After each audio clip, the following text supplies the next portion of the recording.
Rikers Island sits in New York City's East River, operating as a central jail complex for people awaiting trial or serving short sentences.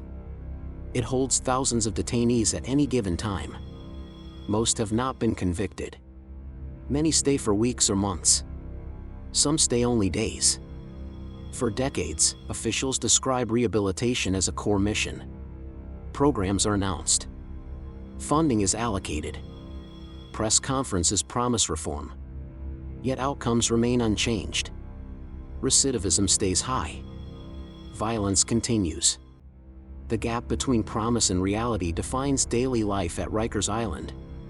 If stories like this matter to you, consider subscribing, because what happens next reveals how this system truly works. On paper, Rikers runs education classes, substance abuse treatment, vocational training, and mental health counseling. These programs appear in budgets and annual reports. They are cited in court filings and oversight hearings. They are often used to demonstrate compliance with reform mandates.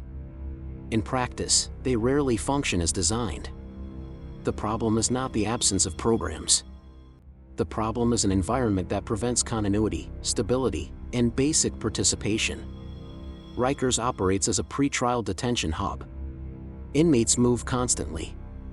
Court appearances, bail decisions, transfers, and releases disrupt schedules. A person can enroll in a class on Monday and be gone by Friday. Another is transferred to a different housing unit without notice. Another is placed in isolation after a fight. Programs require consistency.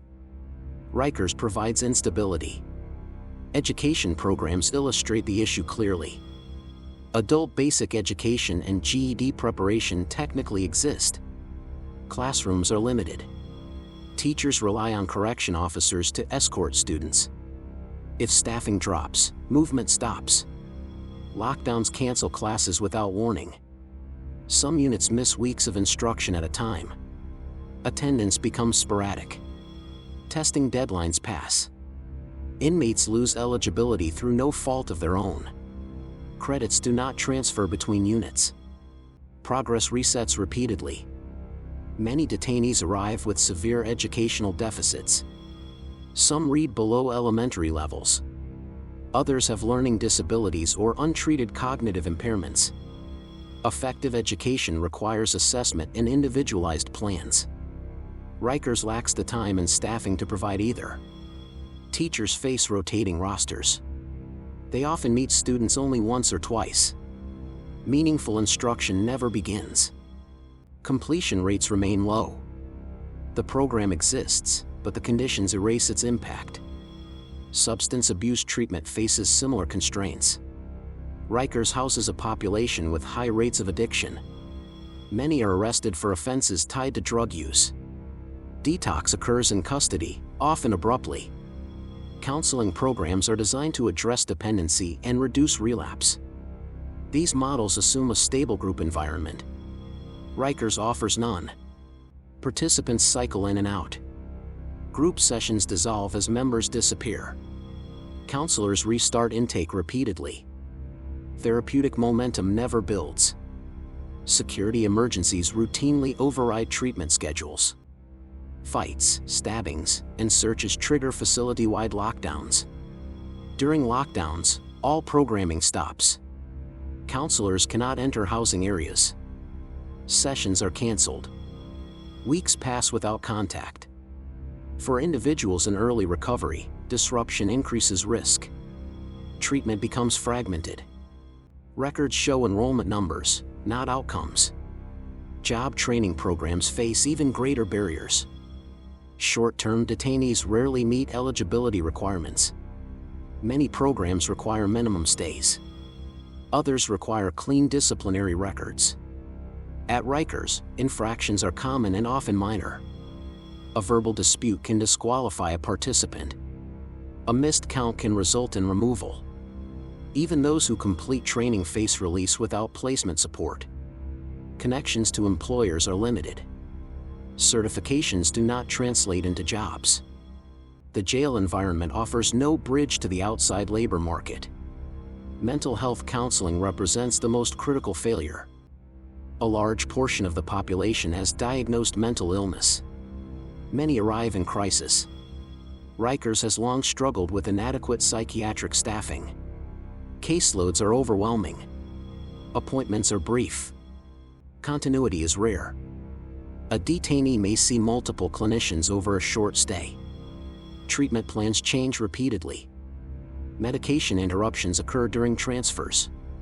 Symptoms worsen under stress. Solitary confinement compounds these issues. Individuals with mental illness are disproportionately placed in isolation after behavioral incidents. Isolation removes them from all programming. Counseling stops. Education stops. Treatment becomes crisis management only. The environment exacerbates psychosis, depression, and anxiety. Rehabilitation becomes impossible. Coordination failures undermine every initiative. Agencies operate in silos. Education providers, health services, and custody staff rarely share real-time information. Schedule changes do not reach instructors.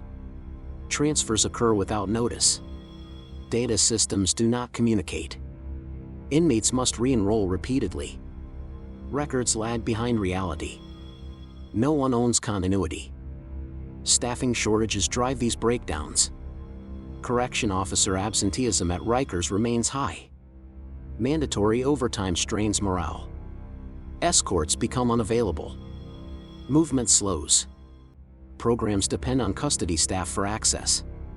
When staffing collapses, programming collapses first. Security takes priority.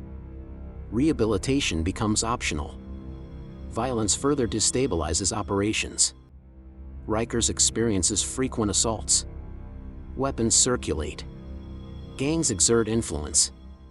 Officers respond with lockdowns and unit restrictions. These measures halt all non-essential activity. Education and treatment are deemed non-essential. Weeks of progress disappear instantly. Restarting takes months. By then, the population has changed again. Short stays make measurement meaningless. Many detainees leave before any intervention can take effect. Recidivism statistics fail to capture partial exposure. Officials cite enrollment numbers as success. Completion rates remain low. Long-term outcomes are rarely tracked. Accountability dissolves in the churn. Public pressure intensifies after deaths, lawsuits, and media coverage. City leaders announce reforms. Budgets increase. New programs launch. Structural conditions remain unchanged. The same turnover persists. The same lockdowns occur. The same coordination failures repeat. Programs become symbolic gestures rather than functional systems. Oversight bodies document these patterns repeatedly. Reports describe canceled classes, missed appointments, and unfilled positions. Consent decrees mandate improvements. Compliance deadlines pass. Temporary fixes appear. Then conditions revert. The jail's core function dominates all others. Rikers is designed for containment. Its architecture emphasizes control and separation. Housing units isolate groups. Movement is tightly restricted. Programming spaces are limited. The design conflicts with rehabilitation, which requires access, trust, and stability. The environment signals punishment, not preparation. The population profile deepens the contradiction. Most detainees are legally innocent. Many face low-level charges. Some could benefit from community-based services. Instead, they cycle through a high-stress jail. Exposure to violence increases trauma. Short-term detention disrupts housing, employment, and family ties. Rehabilitation inside the jail cannot repair these harms. Funding alone does not solve the problem. Money cannot create time. It cannot stabilize a transient population. It cannot eliminate lockdowns in a violent setting. Programs built for prisons fail in jails. Rikers operates as a jail with prison expectations. The mismatch guarantees failure. Political timelines worsen outcomes. Elected officials seek visible progress. Programs launch quickly. Evaluation takes time that leaders do not have. When results disappoint, new initiatives replace old ones.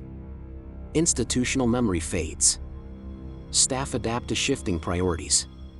Consistency disappears. The narrative of rehabilitation persists because it is useful. It reassures the public. It supports legal defenses. It signals reform without altering structure. Meanwhile, daily operations undermine every goal. The system asks individuals to change while denying the conditions required for change. The contradiction is fundamental. Rehabilitation requires predictability. Rikers produces chaos. Rehabilitation requires safety. Rikers struggles with violence. Rehabilitation requires continuity. Rikers enforces constant movement. These forces do not coexist. As long as Rikers remains a high turnover, crisis-driven jail, rehabilitation will remain theoretical. Programs will exist in reports, not in outcomes. The failure is not moral. It is structural. The system is not built to rehabilitate.